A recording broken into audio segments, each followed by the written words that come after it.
নমস্কার, story officially চ্যানেলে আপনাদের প্রত্যেককে স্বাগত।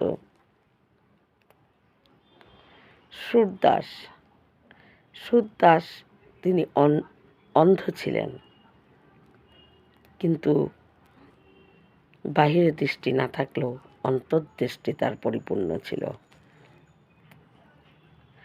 তিনি নিত্য ভগবানের ভজন করতেন।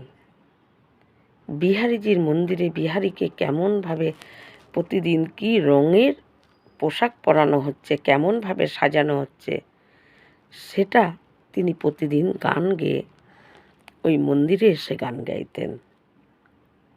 তাই অন্তর্দৃষ্টিতে তিনি ভগবান শ্রীকৃষ্ণকে তিনি সাক্ষাৎ দেখতেন।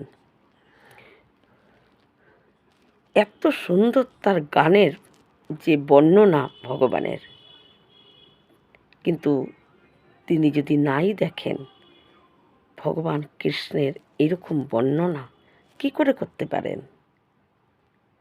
তাই ওই সুরদাসের যখন গান গাইতো প্রতিদিন, তার ছোট্ট ভাঙাচুরো কুঠিরে সমস্ত সংসার থেকে তিনি নিজেকে একদম একা, একদম ভগবান ছাড়া তার জীবনে আর কোনো কিছু ছিল না।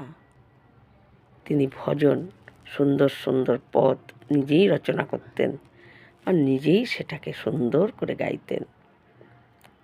ভগবান শ্রীকৃষ্ণ সে কী করত, প্রতিদিন পূজারী যখন রাজভোগ হয়ে দরজা আটকে দেয় ভগবানকে শয়নের জন্য, কিন্তু সেই সময় ভগবান শ্রীকৃষ্ণ তিনি কি করেন, গিয়ে সুরদাসের কুঠিরে বসে চুপ করে গালে হাত দিয়ে চুপ করে সে গান শুনতে থাকে সুরদাসের। কিন্তু সুরদাস গাইতে থাকে আর এমনভাবে শুনতে থাকে যাতে সুরদাস টেরও না পায় তিনি যে গান শুনছেন। এই রকম প্রতিদিনই চলত। একদিন রাধারানী যখন ভগবান যাচ্ছে, রাজভোগ হওয়ার পর দরজা মন্দিরের বন্ধ হয়ে যায়। রাজভোগ অর্থাৎ দুপুরে মধ্যাহ্নে যে ভোগটা হয় ওটাকে রাজভোগ বলে। তাই রাজভোগের পর দরজা বন্ধ করে দেওয়া হয়। মানা হয় এই সময় ভগবান বিশ্রাম নেয়। আবার অনেক সন্ত, অনেক বৈষ্ণবদের এই সময়টাকে ভাবে যে পূজারী দরজা আটকে দেয় কিন্তু ভগবান শয় না। ভগবান সেই সময় ওই এখনও নিত্য গরু যেখানে চড়ায় তার সখাদের সঙ্গে সে সেই সময় দেখা করে, তাদের সঙ্গে খেলে। সেই সখাদের সঙ্গে ভগবান খেলাধুলা করে। আসলে ভগবান শ্রীকৃষ্ণ তার যার ভিতরে যেমন ভাব, সেই ভাবই তিনি গ্রহণ করেন এবং সেই ভাবেই তিনি চলেন। তাই জন্যই বলা হয় যে কৃষ্ণ পূজায় কোনো মন্ত্র লাগে না, কোনো কিচ্ছু লাগে না, শুধু ভাবের দ্বারাই ভগবান প্রসন্ন। তাই অনেকের এইরকম ভাব যে ভগবান রাজভোগের পর শয়নে একটু বিশ্রাম করে।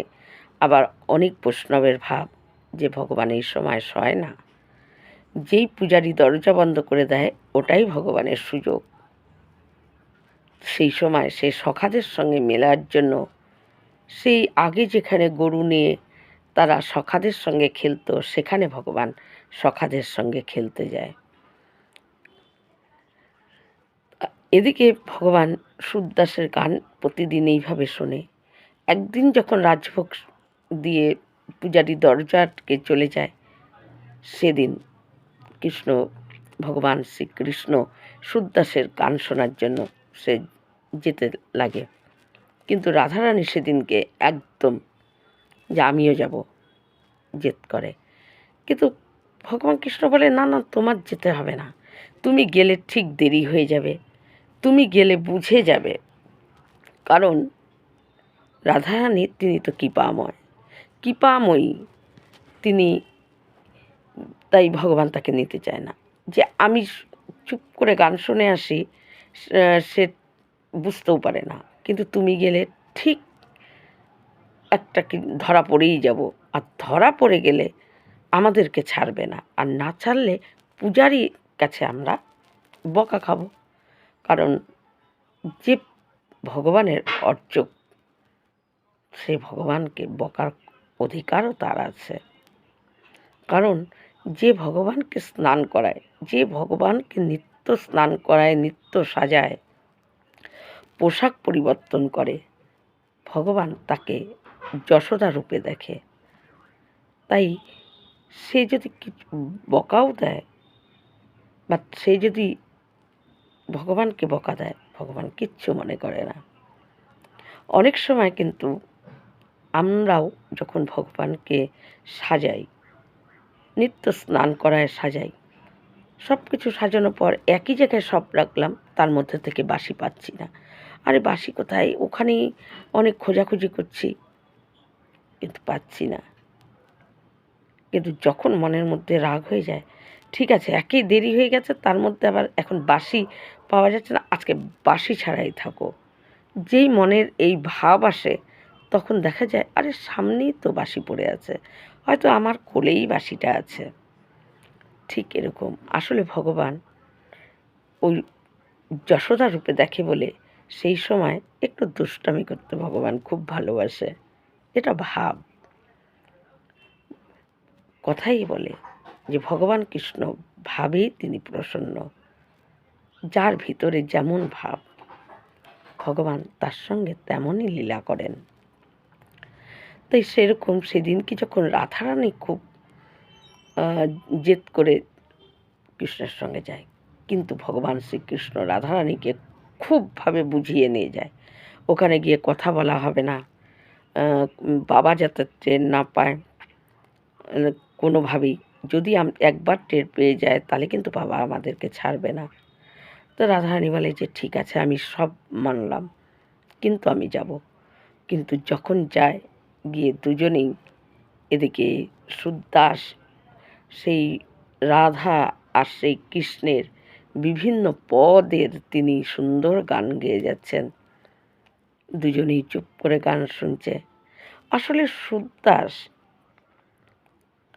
তিনি সেদিনকে তিনি অন্তর্দৃষ্টি তার পরিপূর্ণ, বাহির দৃষ্টি না থাকলেও তিনি বুঝতে পেরে যায় যে আজকে শ্যামসুন্দর একা আসেনি, আজকে রাধারানীও এসেছে।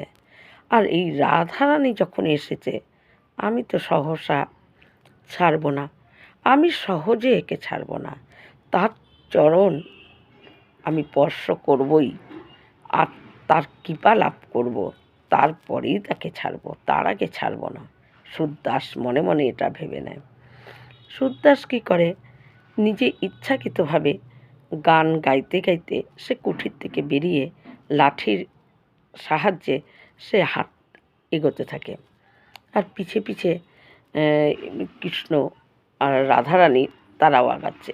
রাধারানী বলছে কৃষ্ণকে, আরে বাবা পড়ে যাবে, আরে বাবাকে ধরো, বাবা চোখে দেখে না, বাবা পড়ে যাবে। এদিকে কৃষ্ণ বারবার রাধারানীকে চুপ করাচ্ছে, না চুপ চুপ চুপ, টের পেয়ে যাবে, একবার যদি টের পেয়ে যায় তাহলে কিন্তু আমাদেরকে ছাড়বে না।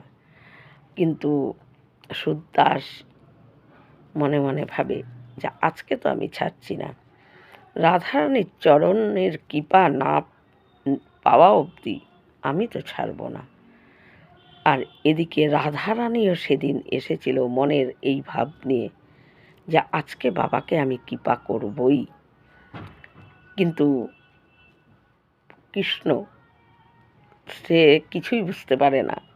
সে এদিকে রাধারানীকে বারবার বুঝাচ্ছে, এদিকে যাতে বাবা টের না পায়, আর এদিকে বাবা হাঁটতে হাঁটতে কী করে, একটা বড় গর্ত, সেই গর্তের মধ্যে সুদাস পড়ে যায়। পড়ে গিয়ে সুদাস চিৎকার করতে থাকে, আরে কেউ আছো নাকি, দেখো আমি পড়ে গেছি, আমাকে কেউ উঠাও, আমি দেখতে পাই না। কিন্তু যখন সুদাস এইভাবে চিৎকার করতে থাকে, তখন ভগবান শ্রীকৃষ্ণ রাধারানীকে বলে যে এখন ধরা পড়ে যাব, চলো চলো চলো। কিন্তু রাধারানী বলে যে এই অবস্থায় তো আমি বাবাকে ছেড়ে যাব না, আগে তাকে গর্তের থেকে তোলো। আরে বাবা কিছু হয়েই যাবে, আমি এই অবস্থায় যাব না। এদিকে ভগবান তখন বলছে রাধারানীকে, আমি এই জন্যই তোমাকে বলছিলাম যে তোমাকে নিয়ে আসবো না, কিন্তু তুমি তো সেটা শুনছো না। রাধা বলে আমি কি করে এখন উঠাবো, আমি যদি হাত দিয়ে উঠাই বাবা বুঝতে পেরে যাবে যে এটা আমার হাত।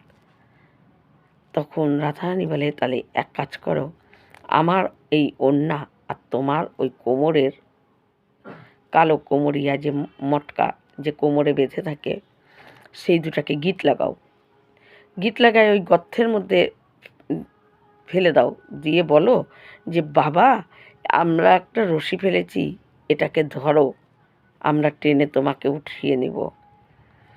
তখন ওই যখন নাকি দুজনের, একজনের ওড়না আর একজনের কোমর বন্ধন যে কোমরের মটকাটা যখন গিট দিয়ে নিচে নামায়, ভগবান কৃষ্ণ বলে বাবা তুমি, আমরা নিচে একটা রশি ফেলেছি, তুমি এটা সাহারাটা এটাকে টাইট করে ধরো, শক্ত করে ধরো, আমরা তোমাকে টেনে উঠাচ্ছি। বলে কে তোমরা? বলে এই পথ দিয়ে যাচ্ছিলাম, এই গর্তের মধ্যে একটা আওয়াজ পেলাম যে কে জানি চিৎকার করছে, তাই ভাবলাম যে সে হয়তো পড়ে গেছে, তাকে উঠাবো, তাই তুমি ধরো। এদিকে তখন সুরদাস সে তো দেখতেই পাচ্ছে যে কে। সুরদাস কী করে, ওই ওড়না আর ওই কোমরের ওটাকে টাইট শক্ত করে ধরে আর রাধারানী কৃষ্ণের কোমর ধরে তাকে পিছন দিকে টানে আর কৃষ্ণ সুরদাসকে টানে। এই করে সেই গর্তের থেকে উঠে সুরদাস নিজে পড়ার মতন ভান করে সে কী করে রাধারানীর পায়ের মধ্যে পড়ে যায়।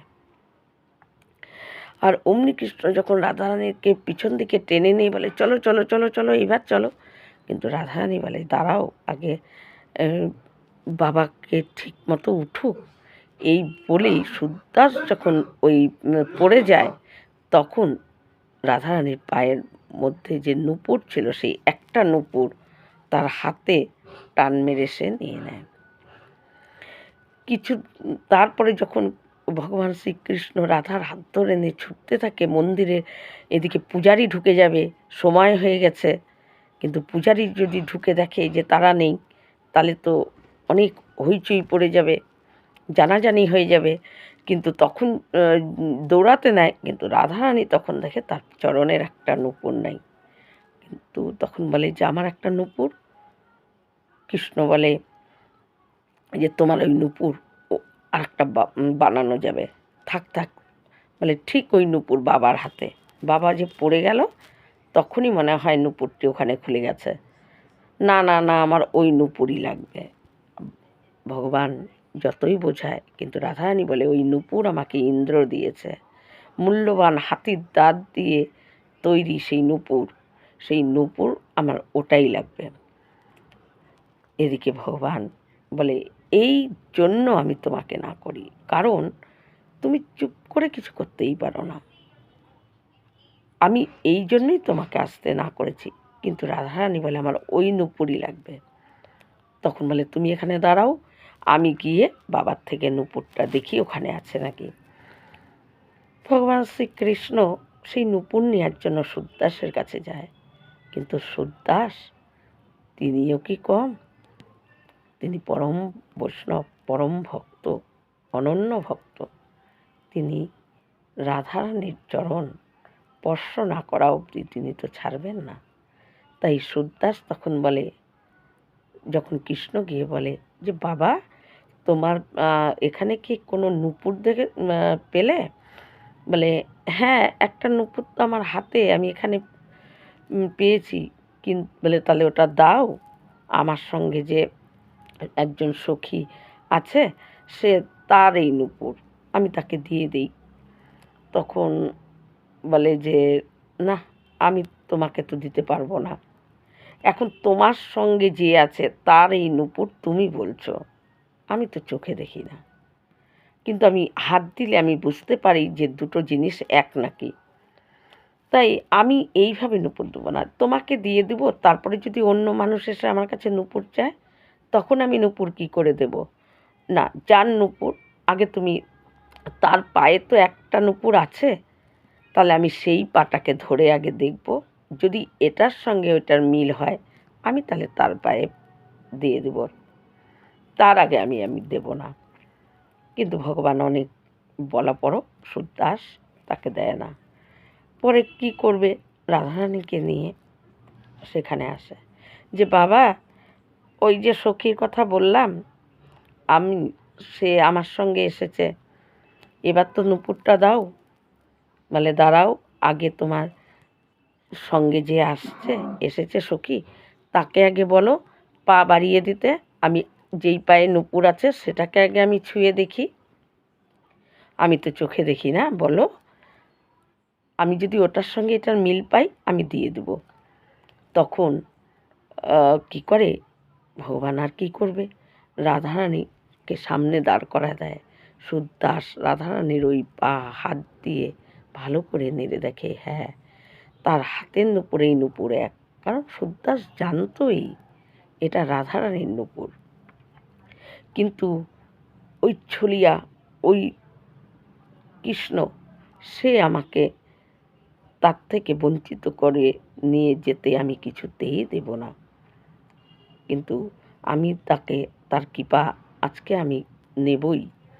তখন সুদাস ভালো করে হাত দিয়ে যখন দেখে দুটো নূপুরই এক, তখন বলে তোমার পায়ে নূপুরটা আমি পরিয়ে দেই। বলে হ্যাঁ বাবা দাও। তখন সেই রাধারানীর আর এক চরণে নূপুর পরিয়ে দেয়। সেই নূপুর পরে দিয়ে তারপর কৃষ্ণ রাধার হাত ধরে সেই মন্দিরের উদ্দেশ্যে দৌড়াতে দৌড়াতে তারা মন্দিরে গিয়ে প্রবেশ করে। কিন্তু সুদাস তিনি স্বয়ং তাদের দুজনকে, তিনি বাহিরের চোখের জ্যোতি না থাকলেও অন্তরের যে জ্যোতি, অন্তরের যে দৃষ্টি, সেই দৃষ্টির দ্বারায় তিনি দুজনকেই দেখেন এবং সেইভাবে রাধারানী তাকে কৃপা করেন। তাই সুদাস, তিনি একবার ভগবান তাকে বাইরের দৃষ্টিও দান করেছিল, কিন্তু সুদাস যখন ভগবানের দিকে সেই বাইরের দৃষ্টি দেওয়ার পর ভগবান শ্রীকৃষ্ণকে দেখে, তখন সেই দেখে সে বলে যে আমার বাইরের দৃষ্টি তুমি নিয়ে নাও, আমি চাই না। ভগবান যখন বলে যে কেন, তখন বলে যেই দৃষ্টিতে আমি তোমাকে দেখেছি আমি সেই দৃষ্টিতে সংসার দেখতে চাই না। তাই সুদাস আবারও নিজের বাহিরের দৃষ্টিতে তিনি কোনো কিছুই দৃষ্টিহীন হয়েই থাকেন। এইভাবে রাধা আর কৃষ্ণের নিত্য লীলা তিনি নিজের অন্তর্দৃষ্টির দ্বারায় তিনি দেখতেন, আর সেই রকমই পদ তিনি রচনা করতেন, রচনা করে সেগুলো গাইত। একবার বিহারীজির মন্দিরে তিনি প্রতিদিন বিহারীকে যেই রকম পোশাক পরানো হয়, তার গানের, তার মধ্যে সেই রং, সেই যেমন করে সাজানো হয় সেই উল্লেখ থাকে। সেই সময় সবাই মনে করেন যে হয়তো সে বাইরের দৃষ্টিতেও দেখতে পায়, কিন্তু অন্ধের অভিনয় করে, না কি করে এইরকম করে বলতে পারে। তাই একদিন পরীক্ষা করার জন্য বিহারীকে কোনো পোশাকই পরানো হয়নি, ওইভাবেই বিহারীকে দাঁড় করিয়ে দিয়েছে। আর সুদাস যখন সেই বিহারী মন্দিরে এসেছে, তখন বিহারীর ওই রূপ দেখে সুদাস সেই রকম পদই গায় যে আজ হরি, যে কোনো বস্ত্রহীন হয়ে আছে তার পদে সে এটাই উল্লেখ করে। তখন সেদিন সবাই অবাক হয়ে যায় যে সুদাস কী করে বুঝতে পারল যে আজকে বিহারী কিচ্ছু পরানো হয়নি, তাকে বস্ত্র ধারণ করানো হয়নি।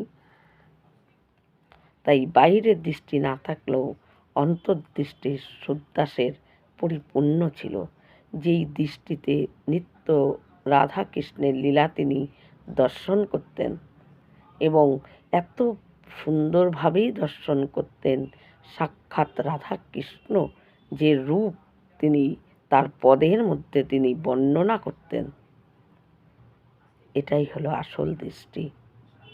বাইরের দৃষ্টিতে আমরা সংসার দেখি, নানা রকম খারাপ জিনিস আমরা দেখি, কিন্তু অন্তর্দৃষ্টি আমাদের এখনও খুলেনি। কিন্তু যদি বাহিরের দৃষ্টি না থাকে, অন্তর্দৃষ্টি থাকে, তাহলে সে নিত্য ভগবানের লীলা দর্শন করতে পারে। তাই অন্তর্দৃষ্টিটা আমাদের প্রত্যেকের দরকার। বাহিরের দৃষ্টি আছে, সেটা আমাদের কাজ কর্ম সব কিছু ব্যবহারিক জিনিসে নিশ্চয়ই দরকার হয়, কিন্তু অন্তর্দৃষ্টি থাকা আমাদের মতন মানুষের প্রত্যেকের দরকার। সেই অন্তর্দৃষ্টি যদি থাকে, তাহলে তার সে কোনো দিন সে কোনো কিছু খারাপ কিছু দেখার মতো তার ইচ্ছা মরে যায়, তার আর ইচ্ছা করে না। তার সেই যে অন্তর্দৃষ্টিতে যে ভগবানকে তিনি দেখেন, সেই ভগবানের রূপই তার ওই দৃষ্টির মধ্যে প্রকট হয়ে থাকে। তাই তো সুরদাস ভগবানের রূপের বর্ণনা তিনি এত সুন্দরভাবে করতে পারতেন, কারণ তার অন্তর্দৃষ্টিতে তিনি রাধা গোবিন্দকে নিত্য দর্শন করতেন। এই রকম ভিডিও পাওয়ার জন্য আমার চ্যানেলটিকে সাবস্ক্রাইব করবেন। নমস্কার।